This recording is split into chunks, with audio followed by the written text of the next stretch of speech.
Hi, this is Matt Allington from Accelerator BI, and this is my Power Pivot UI walkthrough training course, which is a prerequisite for my Power Pivot training, which is available in Australia. You can find out more details about my training at acceleratorbi.com.au. In my UI walkthrough today, I'll be using Excel 2013. There's actually two versions of Excel that will support Power Pivot. Excel 2013 has Power Pivot pre-installed and ready to go, and if you're using Excel 2010 you can download Power Pivot from the Microsoft website. Now within Excel 2013, in fact the same applies for 2010, there's actually two different versions of the software. And to find out which version you're using with Excel 2013, we click on File, come down to Account. You can see that I'm using the Office 365 version, and down here about Excel you can click on that and you see that I'm using the 64-bit version. So there's a 32-bit version and a 64-bit version.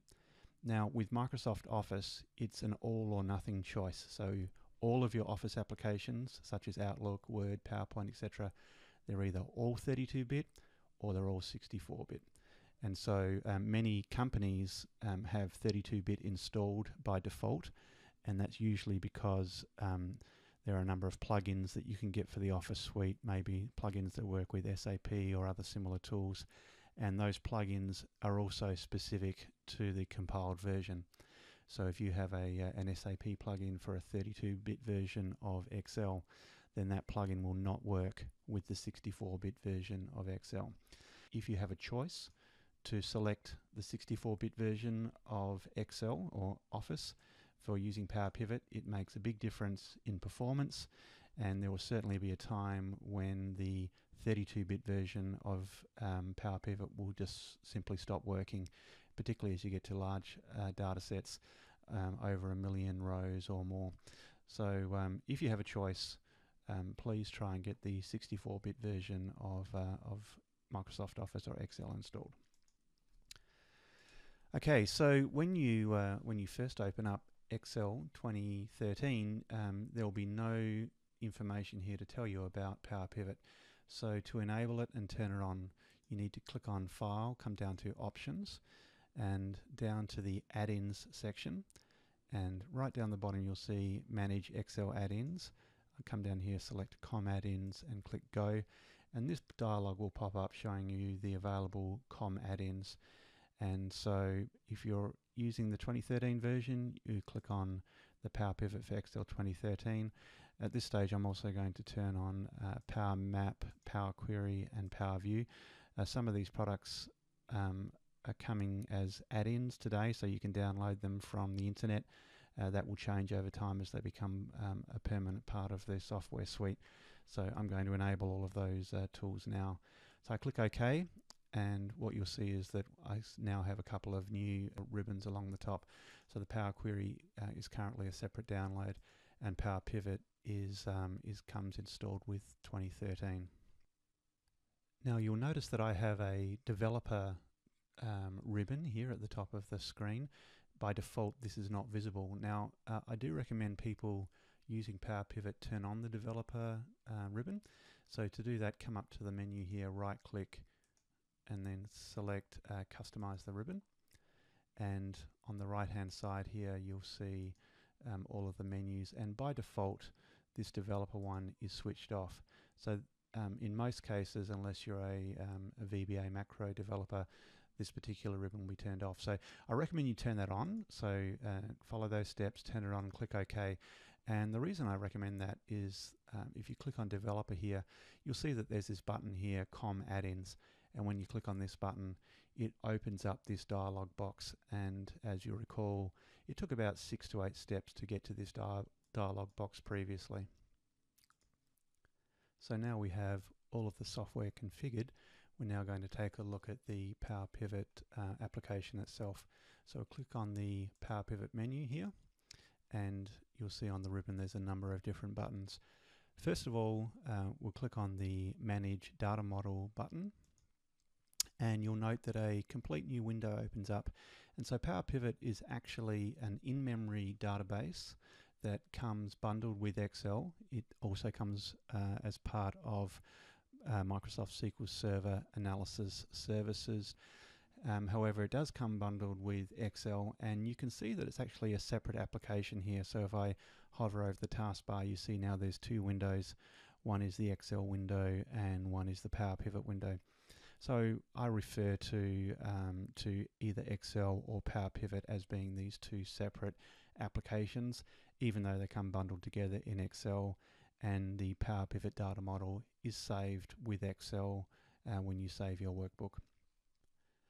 So when you first start to look at the Power Pivot window, many of these buttons are grayed out, and they'll remain grayed out until you import some data from your data source. Now it's important to note that Power Pivot actually takes a copy of your data and it compresses it and it stores it in a highly compressed format within the Power Pivot data model, which is then saved within your Excel workbook. So there are a few ways to get data from another source into Power Pivot. So there's this from database option. These are the three databases that Microsoft owns and promotes, but there's other choices, including from data services. These are typically online or cloud-based services where you can download your data and bring it into Power Pivot. This from other sources brings up a large dialog box with a whole lot of different data sources. You can see the Microsoft databases here at the top again. There's also some competitor databases to Microsoft. And then right down the bottom, probably the most important ones for typical Excel users, there's a choice of importing from an Excel file or from a text file. So just remember where they are located. So now we've looked at the various options for importing data. We're just going to import a couple of tables into the Power Pivot window, just so that the rest of these buttons become enabled and we can talk about their purpose. So I'll just quickly step through this. I will be going through this in detail during my training course, but just for the purpose of demonstrations, I'm just going to quickly bring in two tables. I'm going to bring in the sales table and also the customers table.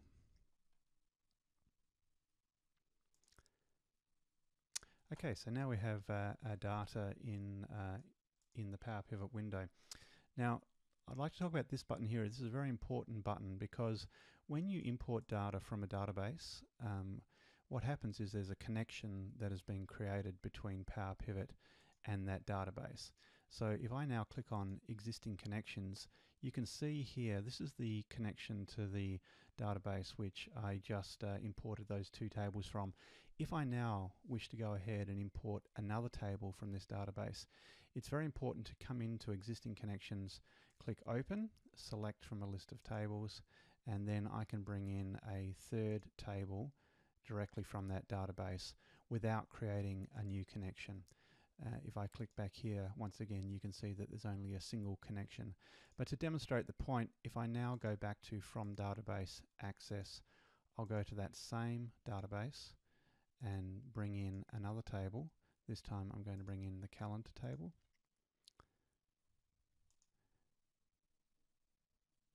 And now when I click on existing connections, you'll see that there's actually two connections that have been made to this Access database. Now this can become a problem over time because you won't know which connection relates to which of these tables, and it just creates overhead on your workbook, which is not required. So important thing to remember is the first time you go to a database, use this from database button. Then if you need to make any changes or import any new tables from the same database, then always use this existing connections button. So we're currently looking at the diagram view window, but there is a second view, and that's called the data view. If I click on here, you'll see that this is very similar to Excel, where I can click on a tab and it switches between each of these tables which we've imported from our data source. And so the two views are data view and diagram view, and you can also toggle between those views from the bottom right hand corner of the screen here. This button here is the show hidden button, and as you start to build out your data models, there may be cases where you want to hide individual columns in your tables or maybe hide entire tables. So to do that, for example, I can click on this table and column, right click and go hide from client tools, and you can see now that this is grayed out somewhat. If I toggle this show hidden button, then I can't see the hidden column at all within this table, and when I click on this, the grayed out column becomes visible again, which is going to be necessary if you need to unhide from the client tools. So that's what the show hidden button does. Let's come back to the left hand side here. So refresh has this drop down. You can either refresh all of these tables, or you can just refresh a single table, and you would want to do that, for example, if your source database had some updated data available. In Excel 2013, there's actually two ways to insert a pivot table into your workbook that's connected to your data model. So the first way is from this Power Pivot window. You click on the Home tab, click on this Insert Pivot Table button. It asks you where you want to put your pivot table. I'll put it in this worksheet in a new range and click OK, and I now have a new pivot table which is connected to my data model. Unfortunately, there is no equivalent button within the Excel 2013 user interface. So if I'm in Excel 2013, I want to insert a new pivot table that is linked to my data model. I need to click on Insert Pivot Table and then go through this process. Use an external data source. Remember, I said that the Power Pivot data model is actually an in-memory database which is bundled up and stored within the Excel file, but it's actually a separate application. So you select Use an external data source, choose Connection, click on Tables, and then this first option, Tables in this workbook data model, click Open, and then click OK. And you see that I now have another pivot table also connected to the data model. So back to the Power Pivot window, click on the Excel icon, go back to the Power Pivot dialog box. So we've looked at these buttons along the top here. There is a number of formatting buttons here which you can use for formatting data in your tables. I'm going to click on this sales table, right click and select Go To, and what that does is that it switches me to the data view and takes me directly to the sales table. So if I have some data in here, for example the unit price, I can use the formatting tools here to format this as currency, and that applies for all numeric fields. There are other ways to do formatting from within Excel, which we'll talk about in a lot more detail during the training course. These sort and filter buttons are tools to be used only when you're looking at your data. You can see here that I have 60,000 rows of data in my database. If I wanted to sort that based on my product key, I could click on Sort Smallest to Largest or so on. I can clear the sorting, and I can also use these filter buttons at the top of the table to select an individual product or any other standard filtering. It is important to note that these filtering buttons and this sort does not affect your pivot table in any way. It's only used for you to be able to analyze the data that you've loaded into your data model. This sort by column button is quite important. I'll show you that in the calendar table. If I was to, I'll just go back to Excel and bring in a field, let's say the English day name of week, and put it in rows, you'll see that in the pivot table it sorts in alphabetical order. And if we want this to sort in day of week order, which would be a good thing to do, what we can do is use this sort by column button. So if I click in English day name of week, I'll select sort by column, and it's asking me which column do I want to sort by, and I want to sort by this day number of week. So I click OK. Now if I return to Excel, you'll see that my pivot table has refreshed and is now sorting based on the more logical day of the week order. Now moving back to the Power Pivot window, now we'll have a look at this Autosum button. This is very similar to what exists within Excel. We'll come back to the sales table, and let's take this extended amount column. If I click in this column and select Autosum, what happens is that there is a new field that has been created by the Power Pivot data model. It's given a name, sum of extended amount, and there's a formula which is summing this column. This is called an implicit calculated field or implicit measure, and this is not my recommended way of creating measures, and we'll talk about that extensively within the training course. It is important that you understand that you can create implicit measures from within the Power Pivot window by using that Autosum button, but I'm just going to delete that. Okay, so moving on, this calculation area button basically just toggles this section down here. I can turn this on and off. Just gives you a bit more screen real estate if you need to have a look at your data view. Okay, so that's the Home tab. Let's move across to the Design tab, and there's a number of buttons here that you can use for various features. These here are for adding and deleting columns within your table. So you can also do that just by going right to the end of your column. You can just add a new column using a DAX formula. I'm just going to quickly create a formula here, and you'll see that this is the same as Excel tables in that you can only create a single formula in the column, and that formula applies to every single row of the column. You can change the names of the columns by just double clicking on the column heading and giving it a new name. The insert function button is used during these calculations, so you can click here by just like in Excel, or you can, if you're writing a brand new formula for a particular column, you can just click the insert function and it will insert that and give you some tool tips on the formatting for that particular function.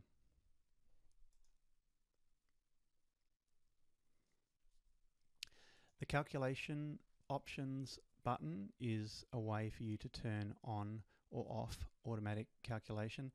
While you're building Power Pivot data models, it can be a good idea to turn manual calculation on, because sometimes, particularly as your data models get very large, it can take quite some time to recalculate your data model. It's important though you remember to turn it back on or refresh manually. But that's what that button's for. Create relationships is used to create relationships between your tables. This is basically the substitute for VLOOKUP and various other measures of getting data from one table and connecting it to another table. We're going to talk about that extensively within the training course. You can also create relationships from within the diagram view by simply finding the related keys and dragging them between the tables. This button and this manual drag process essentially do the same thing. So this table properties button is also a very important button. This is the button that allows you to go back and make a change to the way you imported your data. So I'm currently selected the sales table. If I click on table properties, what happens is this dialog box reappears. This is the dialog box that first appears when you import data from your data source. And when we're in this dialog, you have the choice of deselecting individual columns if you no longer want to bring them in from your data source. And that can be very important for space saving, which once again I'll cover off on at my training course.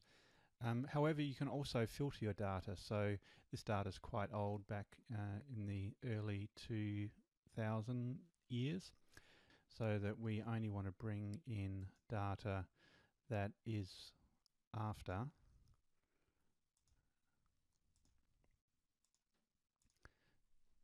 2003. Click OK and click Save. If you recall before, there were 60,000 rows in our table, thereabouts, and if I now go to this table, you can see there's only 56,000 rows because we've changed the data that we've brought in from our data source. So table properties is a very important button in order to go back and change the data that you've imported from your source. Moving on to the Advanced tab, these are buttons which I don't use extensively. These buttons here particularly are used if you're using Microsoft Power View. It changes the way that Power View behaves within the Power View window. Same with this synonyms button, which is a method of giving substitute words for some of the more advanced Power View tools. And the last thing are perspectives. Basically what this allows you to do is to create different views of your data. So at the moment I have the default view selected. I can create another view, and I can choose to have some of these tables or individual columns visible.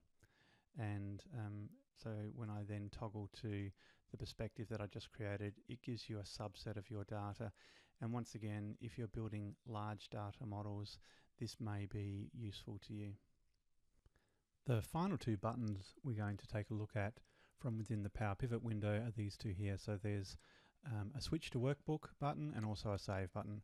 When you click Save from within Power Pivot, what happens is it saves the Power Pivot data model, but it also saves the Excel workbook. So there's only a single save button to do both of those things. And then there's this Switch to Excel workbook. So that's just a good way of switching back and forth between the Power Pivot data model and the Excel workbook. So now that we're back at the Excel workbook, let's go to the Power Pivot tab again. And we've spent quite some time looking at what's sitting behind this Manage Data Model button. There are a few other buttons that are available from within Excel. So first of all, this Calculated Fields. This is an opportunity for you to create explicit calculated fields. You recall when we were back in the Power Pivot data model that I showed you that it was possible to create an implicit calculated field by clicking this Autosum button. And the other method, the preferred method, is to create a calculated field explicitly from here. So we click Calculated Field, New Calculated Field, and this is where we would create a DAX formula explicitly. We're able to use formatting and give it a name and store the field in a specific table. So this is called an explicit calculated field. This is the preferred method of creating DAX formula, and this is what the majority of the Power Pivot training course will be covering over the 2 days. So once you've created an explicit calculated field, you can come back in here and click on Manage. This is the one that I created. This is the implicit one that was created in the Power Pivot data model by clicking the Autosum button. This KPIs button at the top is a tool which allows you to create visualizations on your data. So if I click on KPIs, I'll select I want to build a new KPI. I'm going to base that on my total sales measure, which I created a few moments ago. And let me set an absolute target of, say, $19 million sales. You can also set the target based on a calculated field. For example, you may use budget as your target field.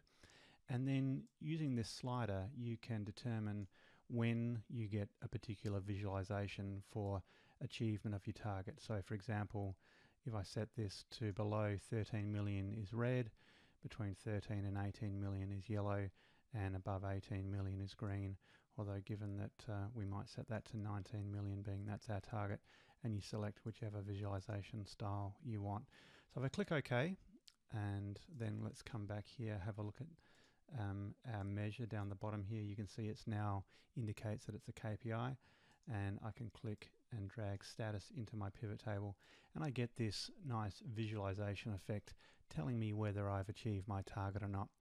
If I come in here and manage that KPI, I could lower my threshold to be, let's say, $18 million when it turns green, and click OK, and then the status will reflect that change in the KPI target. There's a couple of buttons here for slicer alignment. So slicers are tools which allow you to filter your pivot table. So if I insert slicer, and let me select a calendar year slicer. So here is my calendar slicer. So this is just a tool which I can select my slicer and go align vertically, and it places the slicer next to my pivot table. Now moving along, this add to data model button is important in the case that you have a table of data within Excel. So if I have a data column just with some numbers and I turn that into an Excel table, Control L to turn it into an Excel table. If I want this table to appear in my data model, then what I need to do is click Add to Data Model, and that table gets added. The data appears in the Power Pivot window. You can see it's got this link icon telling you that it's actually a linked table from within Excel. There are certain rules and advice on how to use this, which we're going to cover extensively in the training course. This Update All button is used to refresh this particular link table and every other link table within the worksheet.